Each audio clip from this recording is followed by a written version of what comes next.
Hi everyone, उपनिषद आयुष के YouTube channel में आपका स्वागत है। अपने क्वेश्चन सीरीज के तहत हम आज एक क्वेश्चन डिस्कस करेंगे जो साइंस एंड टेक का क्वेश्चन है। ये क्वेश्चन पूछता है कि सच उगलने वाले परीक्षणों की प्रामाणिकता का उल्लेख करते हुए इनके कानूनी निहितार्थों को स्पष्ट कीजिए। मतलब सच उगलने वाले कौन कौन से परीक्षण हैं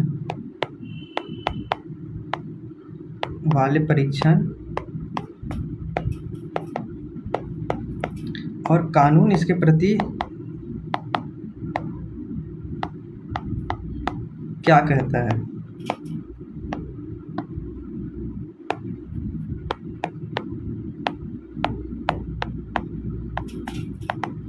तो मेनली अगर इस क्वेश्चन को डिकोड करें तो हमारा क्वेश्चन 4 भाग में पूरा होगा, 3 नहीं 4 भाग में। पहले परिचय का भाग, फिर सच उगलने वाले टेस्ट,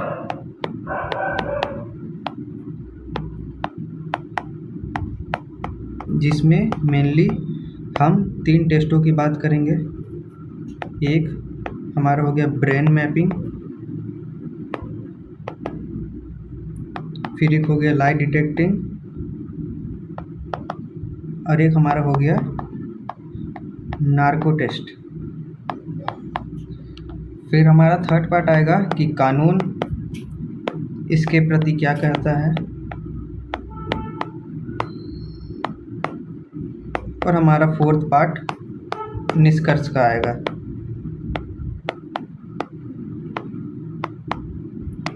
तो चलिए हम क्वेश्चन का डिस्कशन शुरू करते हैं। परिचय में हम ये बता देंगे कि कई बार ऐसे समय आते हैं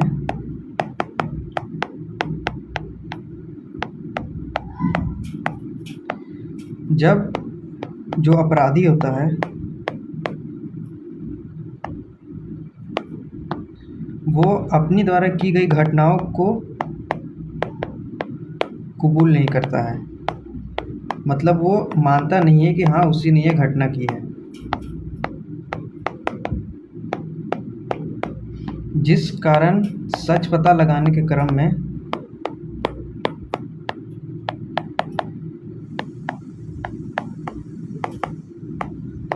एजेंसियों द्वारा कुछ तरीके अपनाए जाते हैं। ये हमारा हो गया परिचय का एस्पेक्ट्स।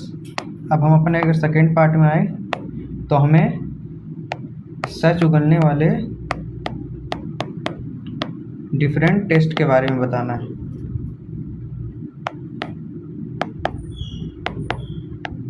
तो इस क्रम में हमारा पहला टेस्ट आता है narco test, NARCO test.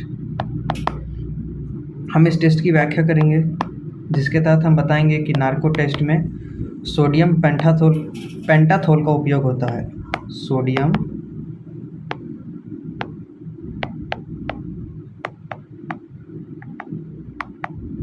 Sodium पेंटाथोल जैसे सॉल्यूशन का उपयोग होता है,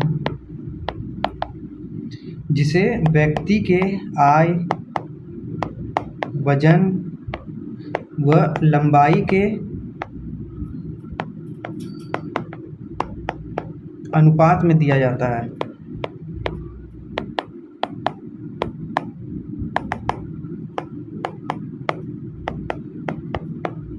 क्योंकि इसकी अधिकता से व्यक्ति की मौत भी हो सकती है।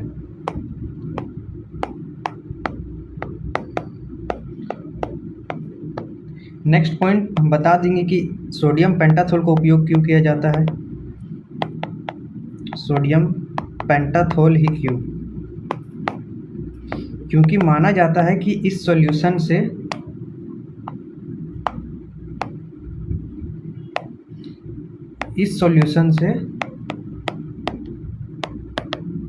व्यक्ति की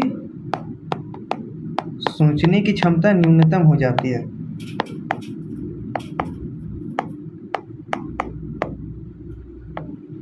और व्यक्ति जब भी झूठ बोलता है वो तो सोच कर ही झूठ बोलता है। सोच कर झूठ बोलना, और जब वो सोच ही नहीं सकता तो स्वतः वो झूठ नहीं बोलेगा।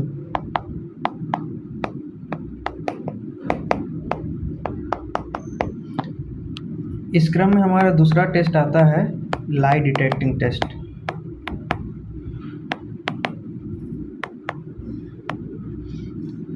इसके तहत आपको बताना है कि ये इलेक्ट्रोड के उपयोग से इस टेस्ट को सफल किया जाता है। मतलब इस टेस्ट में इलेक्ट्रोड्स का उपयोग किया जाता है।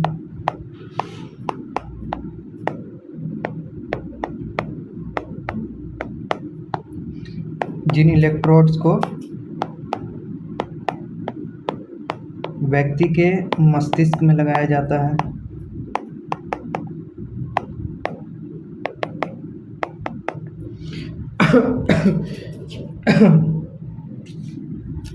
लगाया जाता है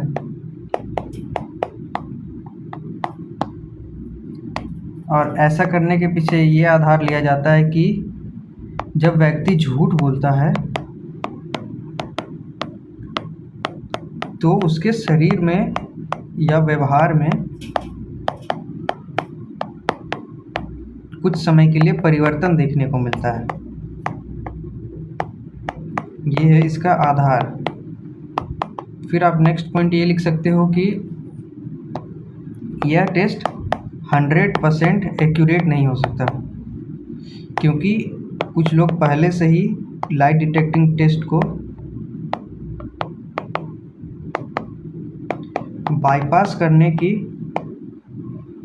ट्रेनिंग ले लेते हैं। बाईपास करने की ट्रेनिंग। फिर हमारा थर्ड टाइप का टेस्ट था ब्रेन मैपिंग।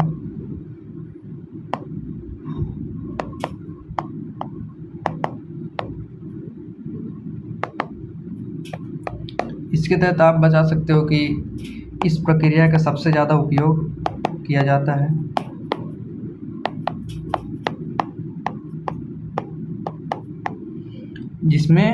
इसमें भी दिमाग में इलेक्ट्रोड ही लगाए जाते हैं। इलेक्ट्रोड का ही उपयोग होता है और इलेक्ट्रोड लगाने के बाद व्यक्ति के सामने घटना से संबंधित चित्रों को चलाया जाता है या आवाज़ों को, और माना जाता है कि अगर व्यक्ति उस घटना या चित्र या आवाज़ से संबंधित है तो उसके शरीर में कोई प्रतिक्रिया अवश्य होगी।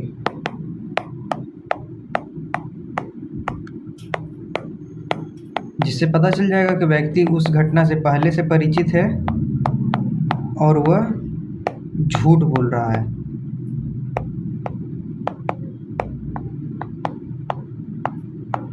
तो दोस्तों, ये हमारा क्वेश्चन का सेकेंड पार्ट कंप्लीट होता है।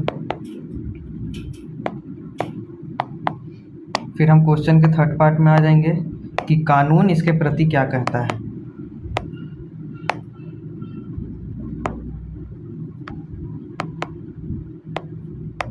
कानून का क्या कहना है। इसमें हम बताएंगे कि भारत सरकार इसके प्रति कई अधिनियम बनाया है। भारत सरकार ने इसके लिए कई सारे अधिनियम बनाए हैं, जिसकी सूची वो 2023 में प्रस्तुत करती है। 2023 के वर्ष में प्रस्तुत करती है।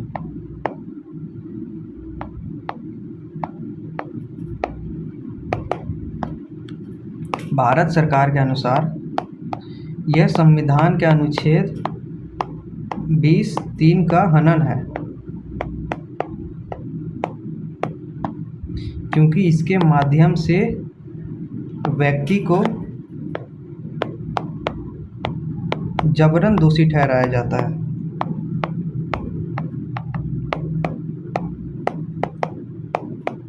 जो प्राकृतिक न्याय के सिद्धांत के विरुद्ध है।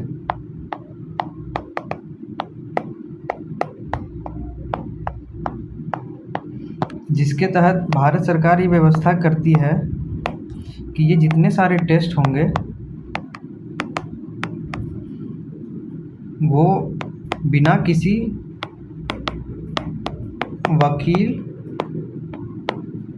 या डॉक्टर के नहीं होंगे। और कुछ क्षेत्रों में तो वो यह भी व्यवस्था करती है कि ये जो टेस्ट होंगे वो न्यायाधीश के समक्ष होंगे।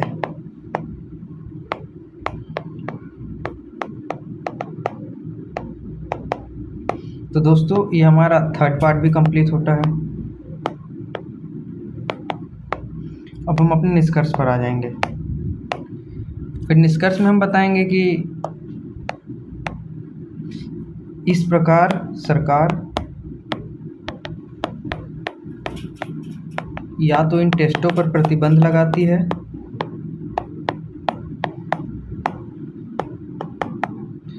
या इसके द्वारा होने वाली अव्यवस्था पर सीमा का निर्धारण करती है, ताकि व्यक्ति के निजता का अधिकार न हनन हो, निजता का हनन ना हो और सबको न्याय समान मिले। तो दोस्तों ये था हमारा इस क्वेश्चन का डिस्कशन। इसका आप मॉडल आंसर देख सकते हैं।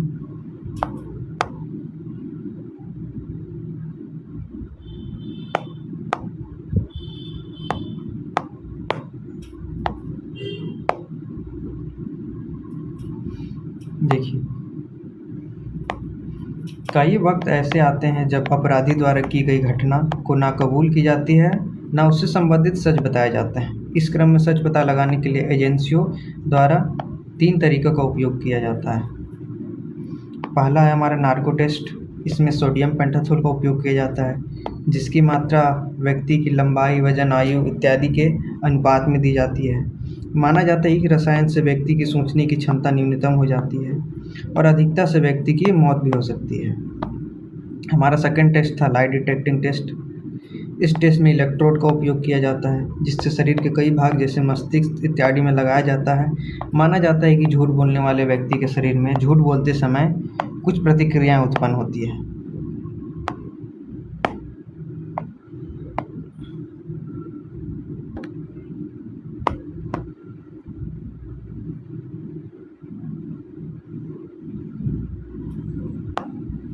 जिसे मशीन डिटेक्ट कर लेती है, परंतु यह 100% सटीक नहीं है। फिर हमारा थर्ड टेस्ट था ब्रेन मैपिंग का।